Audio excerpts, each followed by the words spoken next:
Hello and welcome to Topic Tuesday. If you've never watched a Topic Tuesday before, you can think of this kind of like a Taekwondo podcast. It's just me answering your Taekwondo questions. So, don't sit and watch this. Put your headphones in, walk around, get some stuff done. Scrape the scales off your alligators and turn it into jewelry. Use this time to be productive. All right, let's jump right in with our topics. Our first topic is referring to last Topic Tuesday, which was about Taekwondo McDojos. And this person whose username is user-rf31q writes, McDojo equals can't fail a belt test. Taekwondo is number one at that. Okay. A lot of people give their opinions on these things, and they've never tried to run a Taekwondo program or a Taekwondo school for that matter. I don't know about this person, but I'll give you my 2 cents as a school owner of 15 years. I used to fail students at a belt test, and every time they got upset and they quit, and every time their parents got upset with me because they said, why would you send them into the test when they weren't ready? And the parents expected me to sort of bar their children from testing until they were ready so that they could go into that environment successfully. And I thought, actually they kind of have a point there. And so what I do now is I prep students for the test. I use a stripe system where they have to complete certain tasks at an adequate level and demonstrate it to an instructor and earn a stripe for that particular skill. Once they've completed all those stripe tests, then they are eligible for an actual belt test. Now what this does is it allows me an opportunity to repeatedly fail a student, because I will not give out a stripe until the student is truly ready for that stripe. But then it ensures that they have what they need to have for their belt test. And I'll tell you, when you're dealing with young kids like 7 and 8 years old, sometimes they know the material, but the pressure of doing a belt test and having everybody watch them, well, it lowers their performance quality substantially.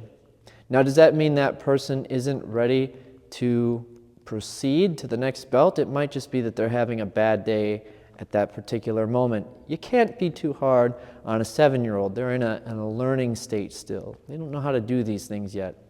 I mean, it's hard enough as an adult, right?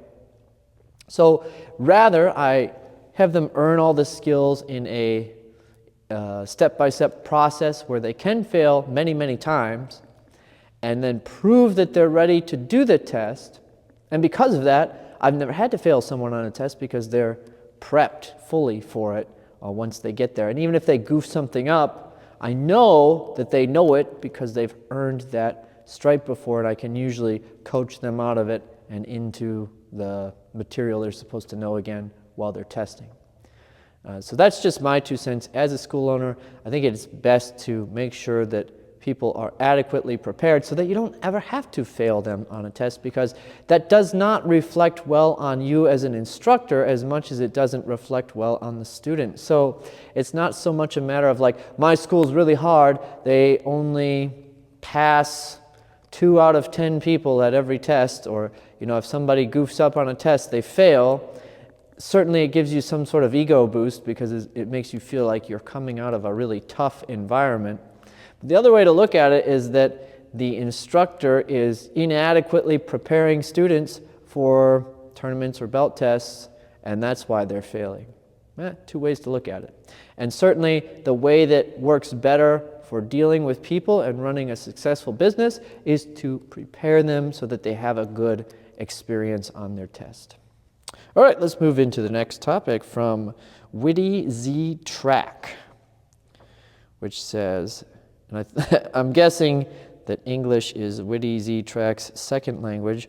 It says, hey, please reply to this. So I recently wanted to train Taekwondo, but I want to know about, I'm going to try to parse this.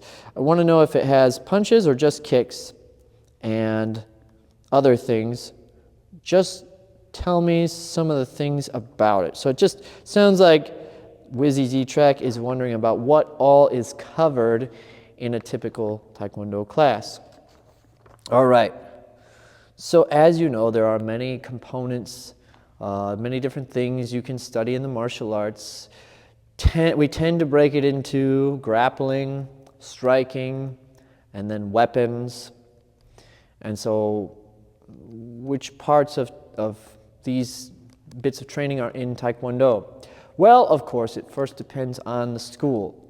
Taekwondo really does have a lot of these elements. So in a normal Taekwondo syllabus, it wouldn't be unusual to see a variety of hand techniques, a variety of kicks, some throws and sweeps, and then some weapons training. Now, how much time you spend on each of those is going to absolutely vary from school to school. So you'll have to kind of feel that out. But generally speaking, it's important to remember that if you think of each of those different categories where you can spend your time training as a cup, and the time you have to train as water, well, you can only put so much water in each cup if you have too many cups. You might not be able to spend a lot of time on each element, and thus you'll develop those particular skills at a lower level. So what Taekwondo tends to do is spend more time on the kicking than the other elements, so that that element is at a higher level because that has more weight in our competition. So that's why Taekwondo is known for its kicking, because it tends to focus more on that particular component of the training than a lot of other martial arts do.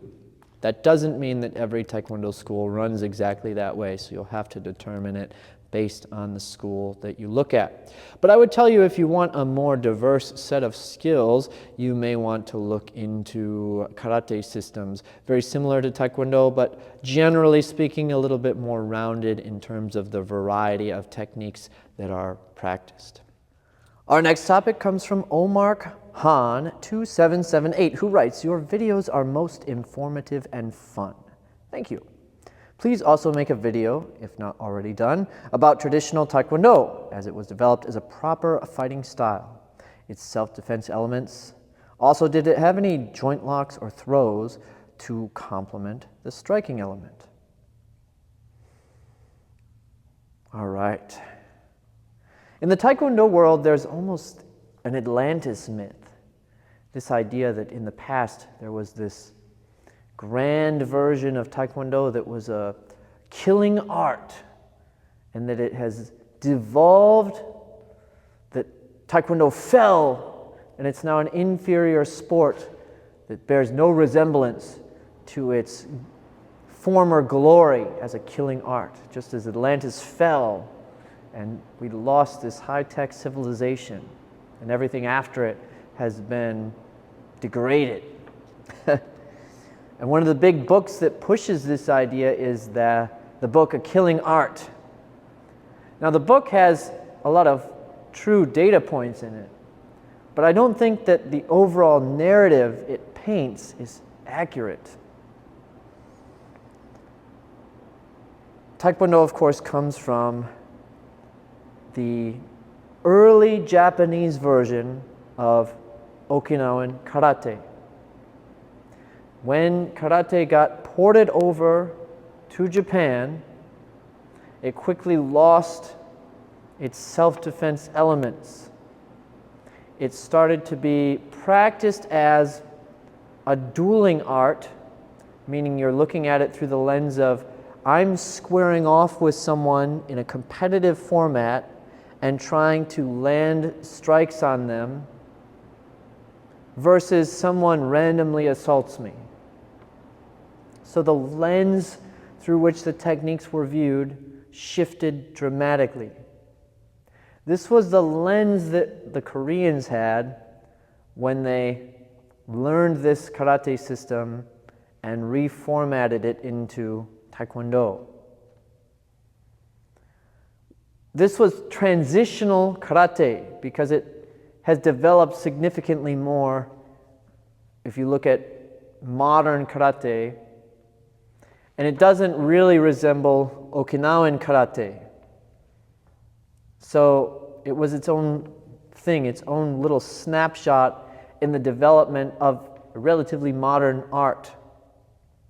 I, for one, am glad that Taekwondo didn't stay in that zone, because there was a lot to develop in terms of turning karate into a proper sport striking system, and it had already stripped the original purpose of the art as was practiced in Okinawa.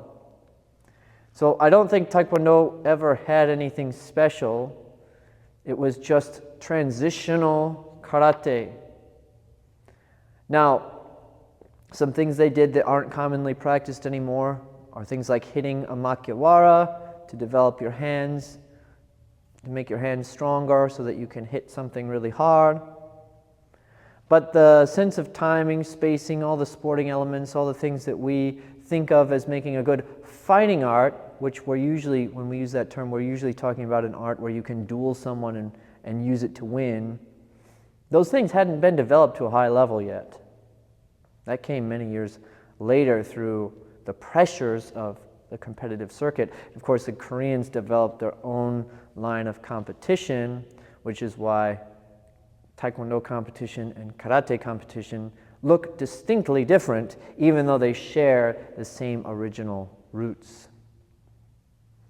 So I think you should strike the idea from your mind that there was a golden age of Taekwondo where it was this vastly superior fighting system. I promise you this, Muay Thai is much better than anything Taekwondo used to be. If you're interested in something like what people think of Taekwondo as being during its Atlantean golden age, then you should simply go and do Muay Thai. I don't do Muay Thai because it's too hard for me. I have no hard feelings about saying that. I think the reason a variety of striking martial arts exist is because people have different tolerances for severity. I mean, that's one reason. Aesthetics, there's many other reasons, but I think that's the primary driver. I would not have lasted doing Muay Thai in its full form. I could do diet Muay Thai if I'm going through the techniques like elbows, knees, light sparring, but never the kind of stuff that they compete in. Never full contact Muay Thai. I could do that. Now, if you're doing something like diet Muay Thai, that's going to look a lot like our original karate, though still, I think, more highly developed because it's been put through the pressures of a full contact competition circuit. Traditional karate in its transitional state had knees, elbows, punches, sweeps, all that stuff, right? And you don't see it a lot in modern Taekwondo just because it's not a key component of the sporting element. But was it something really special? I don't think so. I think we have better things now, and I think Taekwondo is in a better place now because the sport is finely tuned. And if you want those other elements, you can go and find them in a superior format by training in something like Muay Thai or kickboxing. Now, that being said, I actually prefer Tang Sudo to Taekwondo. It's something I've also trained in, which is sort of like diet Muay Thai. I really like that. I like doing all those different techniques, like the sweeps and the knees and elbows and that kind of stuff. But I like doing it through the lens of Okinawan karate, those old applications. And to learn that, I had to go outside of the places I learned and study under people like Ian Abernethy, who I attended a seminar of his and then do a lot of research through his materials, along with a whole host of other people who are trying to unearth the original purposes of the movements in the forms. The hyang in the case of Tangsudo, or Pumse in the case of Taekwondo. Now, is that the best way to learn to fight? No, I don't think so. If I really was concerned with just my ability to fight, I would go and do Muay Thai and Brazilian Jiu-Jitsu. Guys, that's why those two arts are really popular right now, because they have the receipts to show that they're really good for learning how to fight. And when I say fight again, I mean winning against another person in a sort of dueling type situation.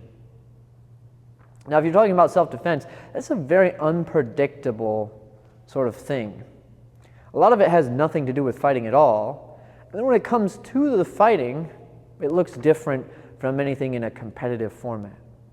Now, I don't think that practicing traditional karate or traditional taekwondo or whatever you want to call this old Okinawan sort of approach, makes you any more prepared for that sort of environment than Muay Thai and BJJ.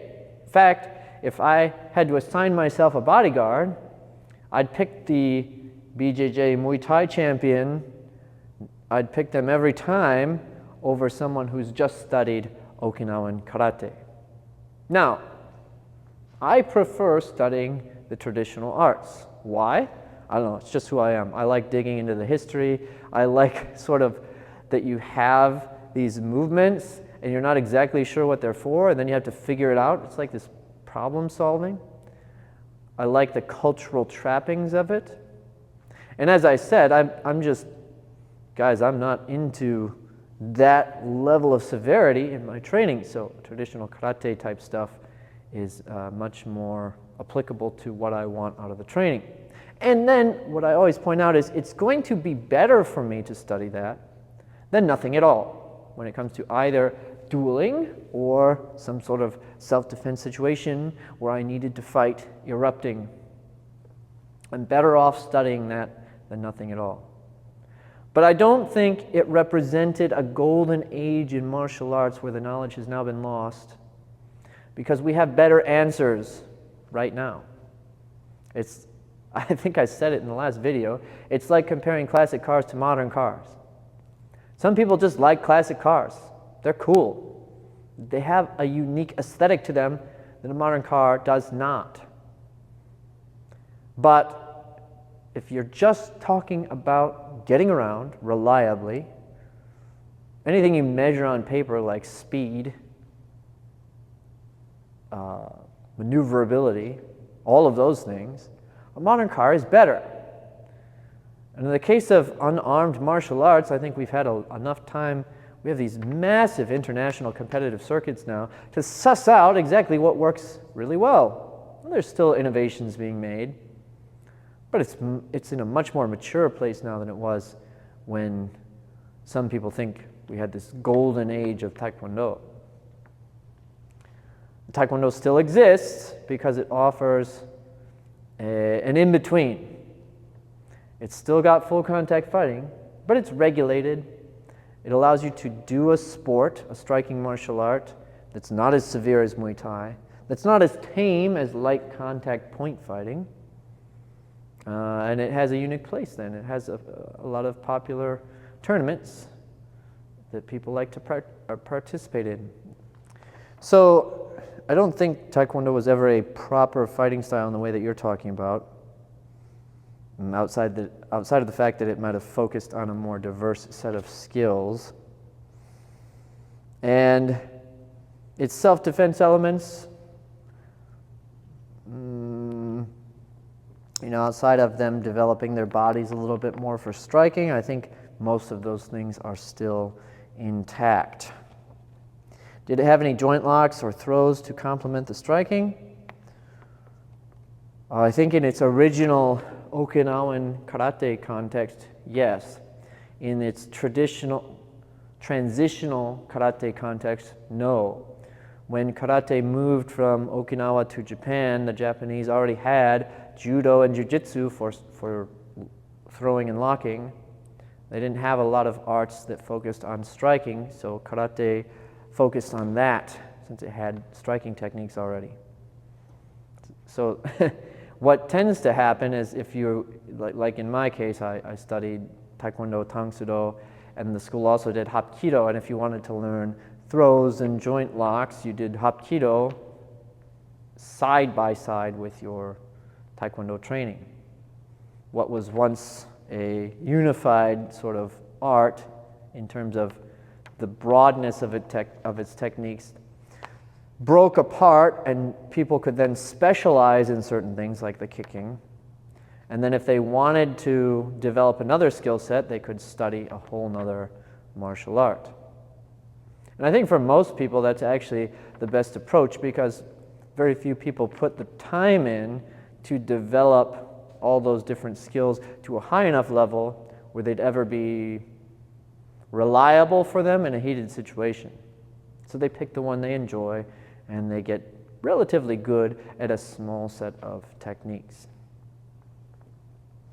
But yeah, I think the Atlantean myth is not a helpful one in the Taekwondo community. I think Taekwondo has simply evolved over the years into a variety of different things. I don't think modern Taekwondo is inferior to traditional Taekwondo. And if you're interested in something that looks like traditional Taekwondo, just go do Shotokan Karate. That's basically what it is. But modern Shotokan, I think, is evolved to a higher place than the traditional transitional karate was at. We're just starting to develop the techniques that we now think of as Shotokan. And if you want the really old stuff, go do Okinawan karate. That's where that's at. I've done it.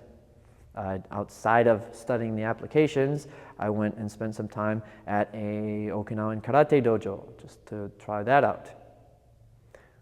I'll tell you personally, I actually prefer that traditional training. But I'm quite invested in the Taekwondo world, and I like Taekwondo, and I think that most people prefer what we do in Taekwondo to the traditional stuff, just as most people prefer a modern car to a classic car. So for me, the classic car, that's my own thing, that's my own little hobby, right? The traditional Taekwondo or karate. But I see that what most people want is the modern stuff.